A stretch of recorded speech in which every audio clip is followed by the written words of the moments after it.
La politique à la fête bleu-blanc-rouge du Front National au Bourget, près de Paris. Dans son discours, Jean-Marie Le Pen est revenu sur les attaques dont il est l'objet après ses déclarations sur l'existence des chambres à gaz pendant la dernière guerre mondiale. Et comme il l'avait fait dès vendredi dans ses premières explications, il contre-attaque en accusant. Et tout le monde y passe, ou presque.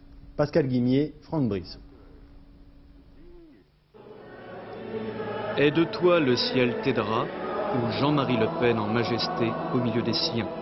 Défense et illustration d'un chef qui se prétend martyr, le Front mérite bien son nom, uni comme un seul homme derrière le président. Ferveur sans faille avant le discours d'1 heure à la tribune, la moitié sera consacrée au complot politico-médiatique dont Jean-Marie Le Pen s'estime victime. Parlant de manœuvres répugnantes, déloyales, il dresse la liste de ceux qui lui veulent du mal. Des agents conscients de la désinformation, des imbéciles ou les plus nombreux, des lâches. Tels sont les ennemis, parmi eux, accusés d'être entre les mains d'un syndicat anti-Le Pen, la presse et son pouvoir.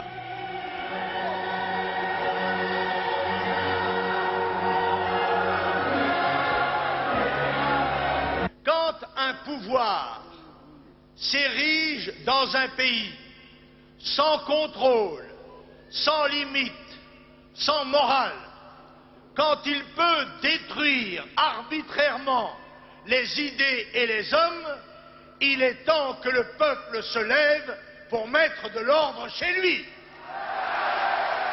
Assuré, comme il dit, de marcher sur la voie du succès, Jean-Marie Le Pen en appelle à une mobilisation générale de tous les Français. Convaincu que chaque attaque ne fait que le renforcer, le président du Front National n'hésite pas à se comparer au capitaine Dreyfus, une référence jusque-là inédite dans sa bouche.